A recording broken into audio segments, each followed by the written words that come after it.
I want to suggest to you this morning that Hannah, who she was and how she responded to a personal crisis in her life, changed the entire nation of Israel. So I'm going to say that again for emphasis' sake. Who Hannah was and how she responded to a personal crisis in her life changed the entire nation of Israel, and probably changed our lives as well. How she responded to a personal crisis. Now let's just stop there for a moment of time. I would like you to look at the person beside you and say these words: I think I might have IEE. Look at the person beside you.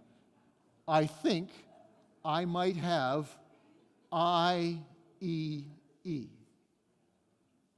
Some of you are being very reluctant. I understand that. Mike, if nobody sits with you, that might be another problem, Mike. I don't have my wallet. Would somebody sit with Mike? Anybody?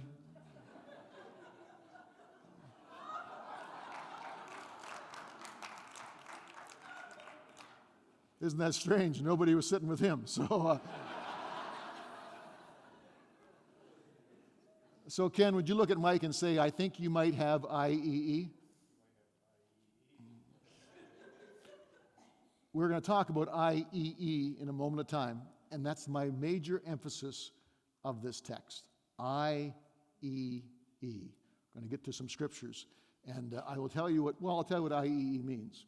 IEE means inordinate emotional expression.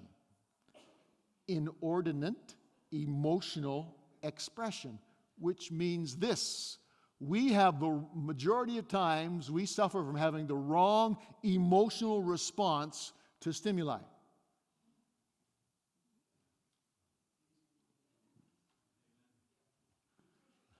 You may leave early. In the church today, we suffer from IEE, inordinate emotional expression, where we have the wrong, if not the absolutely wrong, emotional response to stimuli. We respond emotionally over things with a cannon shot that only needs a fly swatter. And we respond to things that need a fly swatter with a cannon shot, which means I just said the same thing twice. We are upside down with our emotional responses in an upside down world. We spend emotional discharge over something that needs to be dealt with, but does not require our entire emotional investment. And things that do require our emotional investment and response, we limit completely. So we suffer from IEE. In a moment of time, I'm going to show you how Hannah did not suffer from IEE. And because she didn't, God moved in an amazing way in her life. Hannah, the overlooked hero. When we look at the narrative, there's what I introduced you last week, the leap, the slap, and the smile. Hannah takes a leap of faith, and she gets slapped for it. But yet she comes away with a spiritual blessing. How many have ever attempted a leap of faith and it didn't work out very well? How many have been slapped down by those people that should be lifting you up? Well, there's a lot more hands raised. Somebody even pointed at me. I like that. A leap of faith, Hannah did. She got a slap for it, but she came away with a spiritual blessing that changed her life and has changed our lives. All because she was not suffering from. That was really good. That was charged up and invigorating. She wasn't suffering from IEE. Let's remember now what Hannah has done. God has caused her a problem. 1 Samuel chapter 1, verse 5. God caused her a problem. Oh, I don't think I like that theology. Well, I didn't write it. I just read it.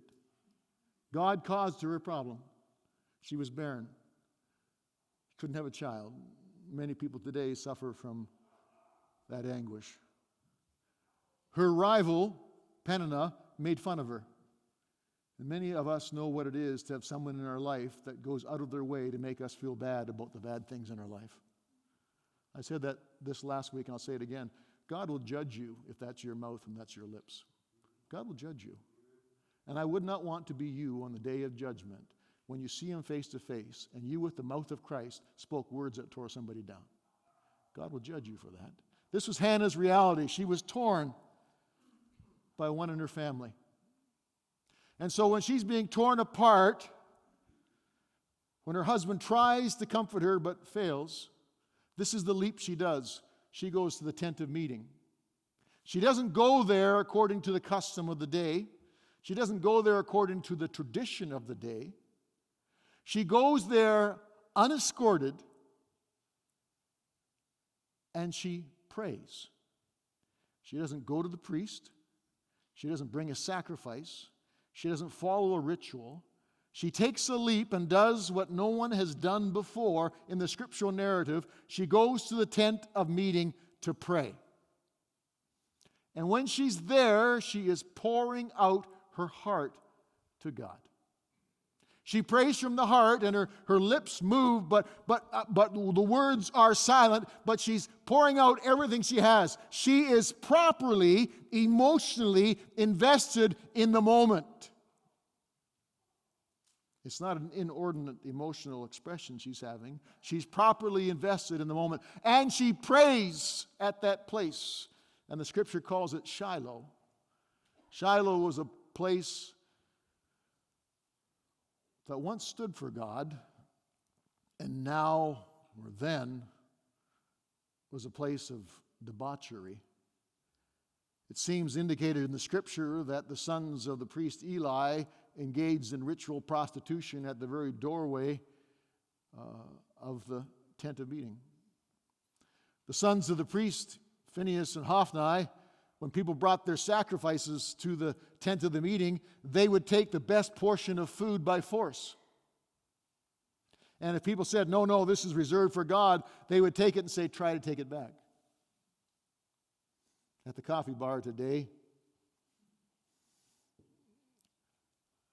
Sonia was waiting for the cream, and she had it in her hand, and I took it out of her hand, poured it in my cup, and gave it back. It's a biblical example of what Hophni and Phinehas were. That was meant to be funny, but you're not laughing. Shiloh was messed up big time. It couldn't have got any worse. And what changed it? The prayer of Hannah changed it. The prayer of Hannah launched a charismatic experience of the prophets in Israel for the next hundreds of years. One woman's influence in her personal world changed the entire course of history. Shiloh went from this shiny example on the outside and debauchery on the inside to being a ruin, and God's prophets came through the life of Hannah and the difference she made. One person has the influence to change the course of a community. Did you hear me when I said that? Look at me over here. One person has the influence to change the course of a community. And we always talk about how that can be a negative influence, but it can be a positive influence as well. So I want to suggest to you something this morning that the devil doesn't want you to know, is that if you have a heart cry like Hannah did, you can change the course of this church. She was not only an overlooked hero, but she was an unlikely hero, as her son was. Her personal cry changed the life of her community. While she's praying this way, she receives a slap from Eli, the high priest. Eli accuses her of drunkenness. Now, he saw her lips moving, but nothing was coming out, and he had never seen anybody come to the tent of meeting with intense emotion before, so he thinks she must be drunk because this is not how we do it. Acts chapter 2, the disciples were accused of drunkenness too when the Spirit of God moved upon them. So she's slapped by the leader of the tent of the meeting. And what takes place between that slap and the smile is what I want to talk to you about today. She did not suffer from IEE, inordinate emotional expression. So let's look at the scripture. It says, after they had eaten and drunk in Shiloh, Hannah rose. She goes to the tent of meeting, something that no one had ever done before, to pray. Now Eli the priest was sitting on the seat. Here comes the new technology. Are you ready? Eli the priest was sitting on the seat. Isn't that impressive? Wow. That fascinates me. I don't get out much, but that fascinates me. Eli the priest was sitting on the seat. You know the word for seat is seat? But you know the word for seat in Hebrew means throne. He was sitting on the throne. And the word for temple means palace. We touched on this partly last week. So Eli's pictured as being a regal man sitting on the throne, presiding in traditional religiosity over the tent of the meeting, and he has no idea how to interpret a person who comes there with an emotional connection to God. None whatsoever. It says in verse 10, she was deeply distressed and prayed to the Lord and wept bitterly. The word for distressed means she had a yoke upon her that crushed her to the ground. She had a weight upon her that was destructive. She couldn't move because of the pain that she was in. She was deeply distressed, oppressed, and she prayed to the Lord and wept bitterly. Verse 11 says, and she vowed a vow and said, O Lord of hosts, if you will indeed look on the affliction of your servant and remember me and not forget your servant, but will give to your servant a son, then I will give him to the Lord all the days of his life, and no razor shall touch his head. I'm going to stay there just for a moment of time. She's praying, God, you bless me, and the blessing that you give me, I will make sure is a blessing for others. She discovers something in this fledgling prayer that some of us have never discovered. The purpose of God responding to our prayers is not so that we can have a place of blessing and enjoy life, but it's so that we can be a blessing to others. You give me a son, and I will give him to your kingdom, and he will change the world. And I love a mother's determination. And I will make sure that it happens. No razor shall touch his head, which means he'll be a Nazirite. He will be dedicated from the get-go, God, and I will give him back to you. I want to be a blessing as you bless me. May I suggest to you that many of our prayers would be answered far more knowingly if this was a heart cry? God, you bless me so that I can bless others. James says we ask and we receive not because we ask amiss, that we may spend it on our own foolish pleasures. The purpose of prayer is not that we can collect. The purpose of prayer is so that we can be a conduit to bless others. And so Hannah prays this prayer, oh God, give me a son, and I'll give him back to you for your kingdom. Just thinking of my mother now, who's been with the Lord for about 10 years face to face. She probably prayed this prayer many times. God, I'd like to give you my son back.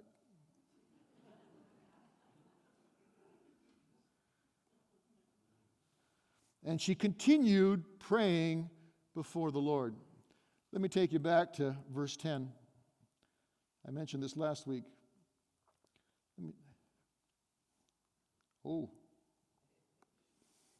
Verse 10, notice this. She prayed to the Lord. Verse 12 tells us that she was before the Lord. Something took place in these few seconds when she was praying, God bless me so I may be a blessing to others. She went from talking to God indirectly to being in his presence. That's supposed to be the journey of prayer, to be in his presence. But it doesn't start out that way. It's based on the cry and the attitude of our heart. Eli observed her mouth.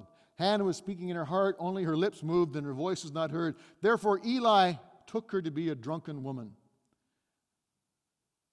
I cannot get away at this juncture from saying to you, and I've said this before, yet I feel an impulse to say it again. On behalf of any clergy that have ever wielded an abuse in your life, I apologize and seek forgiveness for. That was solemn for me. Eli saw her lips moving. Her voice was not heard. Therefore, he took her to be a drunken woman. And Eli said to her, how long will you go on being drunk? Put your wine away from you. But look at this, verse 15. We don't do this very well. But what Hannah does in verse 15 is absolutely amazing. And what I want you to hear me say in this very simple message is, if you can do verse 15 and 16, your life will be changed. If you can do it. Verse 15. But Hannah said, "No, my Lord."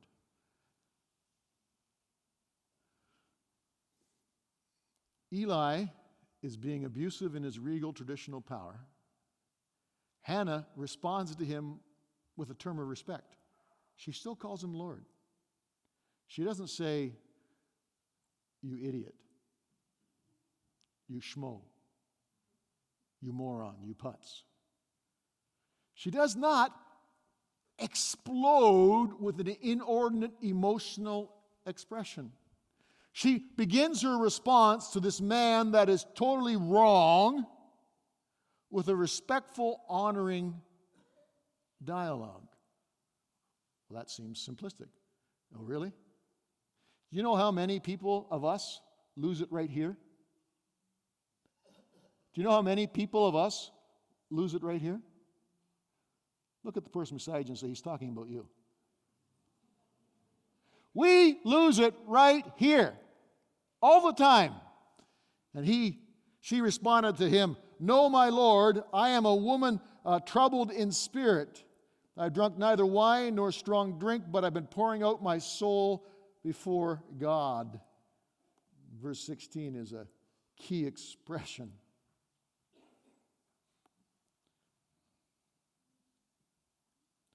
We'll go back one. How am I doing, Ryan? 50%. That was an emotional expression.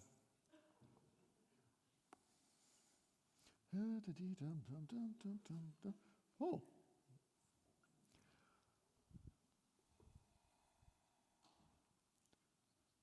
I'll catch up with you. I've been pouring out my soul before the Lord. No, my Lord. She doesn't attack. I've been pouring out my soul before the Lord. And look at verse 16. "Do not regard your servant as a worthless woman, for all along I've been speaking out of my great anxiety and vexation." My great anxiety and my vexation. See those two words? The word for anxiety means, in the Hebrew, it means an anguished thought, concern of pain that continually spins in my mind and I can't get away from it. The word for anxiety means something that no matter what I do or where I go or what I say, I can't get away from this spinning cycle of anguish in my brain. It's a consuming thought that's going on and on and on in my head. It's always there. I wake up and it's there. I go to sleep and it's there. It wakes me up in the night. It's this pain that keeps on just rotating in my mind. It is taking me over. Anybody ever been there? Anxiety.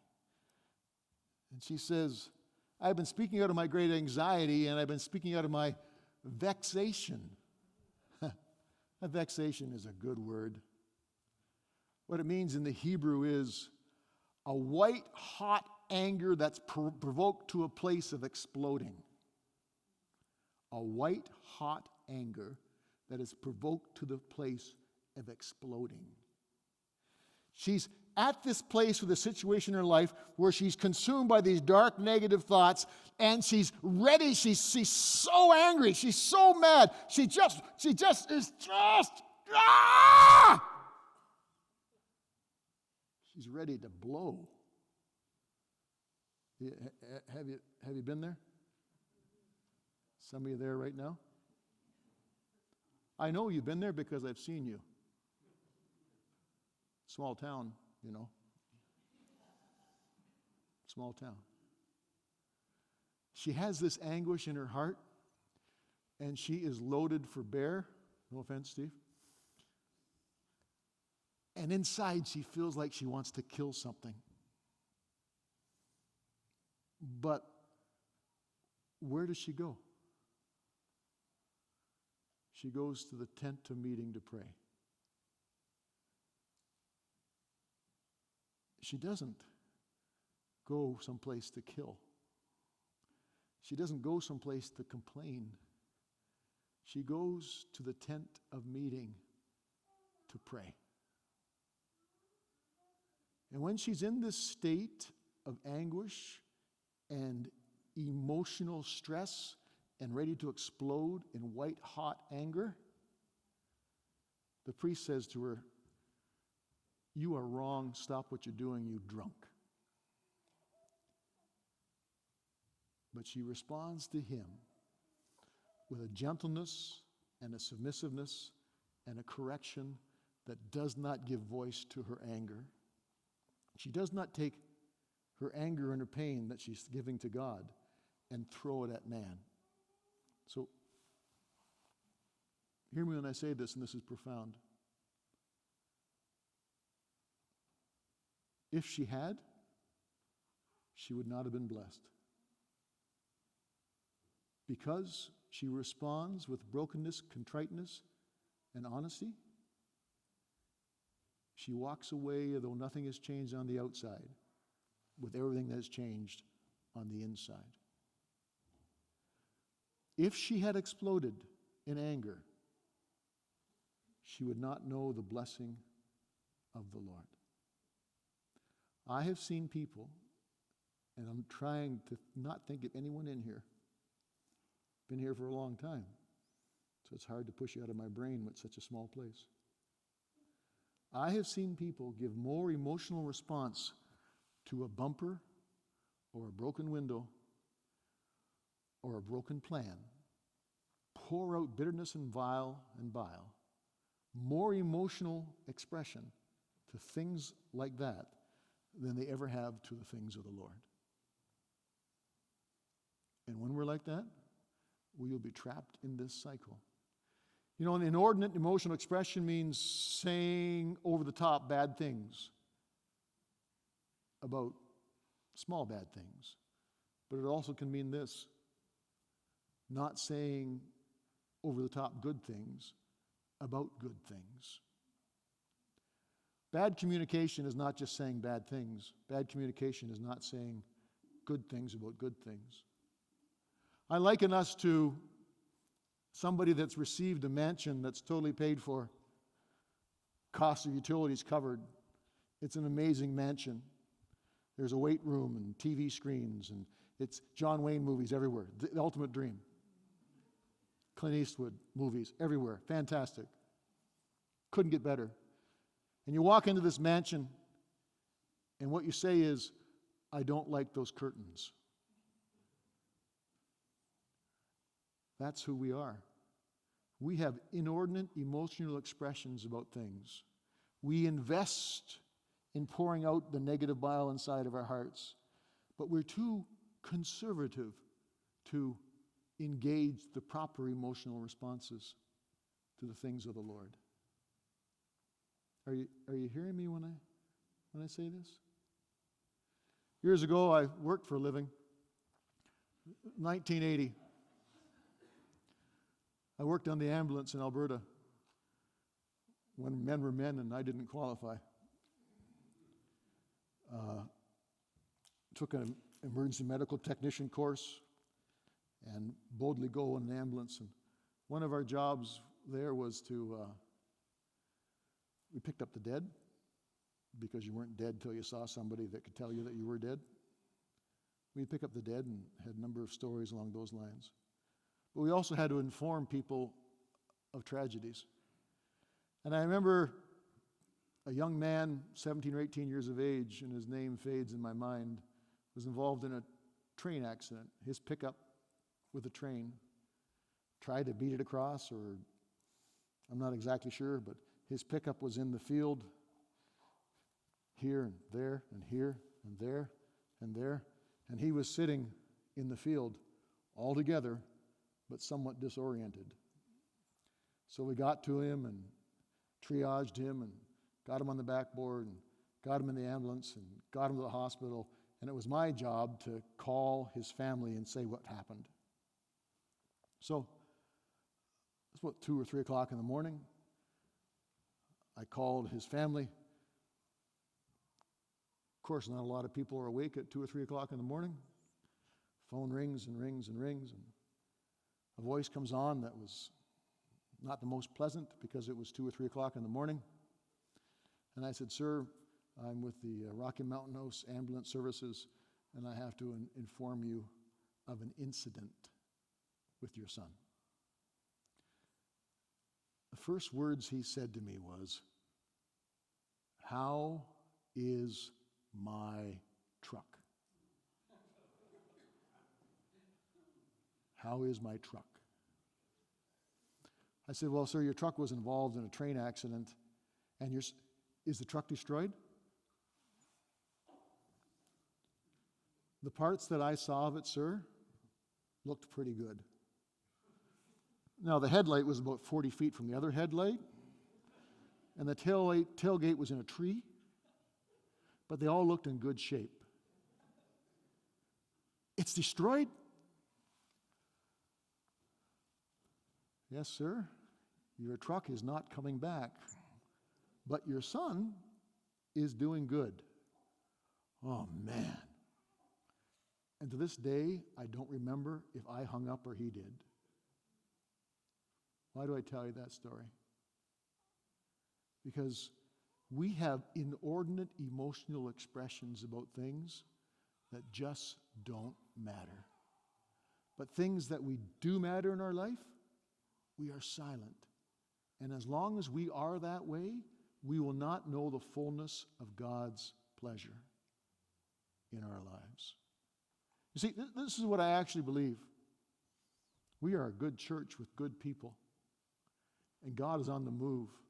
But we have to learn how to express ourselves in worship and praise to a God who is worthy to receive it.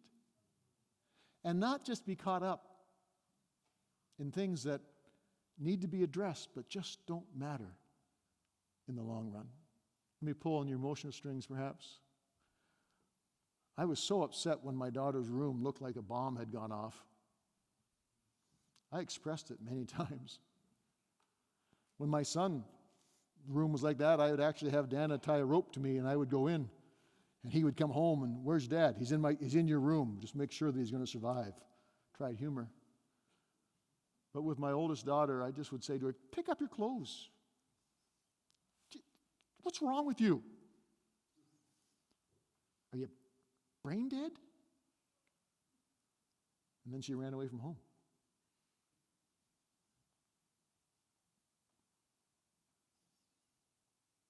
I would rather have her clothes everywhere in the house and chaos everywhere and my daughter home. But I had an inordinate emotional expression about something that needed to be corrected, but didn't require all that emotion. You and I share the same DNA. I don't know how to tell you this story now. Years ago, I was at a conference in Toronto. I think it was 1987. Ryan, were you alive in 1987? That's comforting. Was your wife alive? You were 5.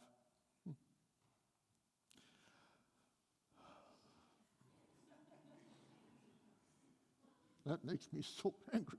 I was at a conference, and it was a Southern speaker. I don't know how to say this without being offended to some of you. He was a Southern speaker, and he was preaching up a storm. Real good preaching. It can happen. And he said these words, I don't give a dime about that. A dime, 10-cent piece. Dime. But because of his accent, everybody thought he said another D word. And this place was loaded with clergy everywhere. And so it came out, now I can't say this word, but you're all thinking it. It begins with Hoover and ends with, the Hoover Dam is in Arizona. So he says this, I don't give a dime about that, and the whole place, there was a spontaneous implosion as everybody sucked their ties into their throats. The air left the building. The vacuums between their heads was joined by the vacuum outside. Ah! Scandalous! And he's like, what just happened? What? And then someone whispered to him, they think you said Hoover. What? You have an accent. What? They think you just swore. And that bothered them? And then he turned and said these words. He said, there are some of you who are the more offended by what you think I said than you are by the fact that your neighbor's going to hell. You just spent more emotional expression over something that you think I said than you have about God and His presence today in worship. He didn't say it, but I'm reading back. You have an inordinate emotional expression about things, and you better get that fixed. Hannah did not go off the deep end. And as a result, she was brought into the deep things of God. She knew where to take her emotion. Even though her lips had no volume, her heart was being poured out to God. She did not let the troublesomes of the day take the emotional expression from her. She kept that for God alone. Will you bow your heads and close your eyes?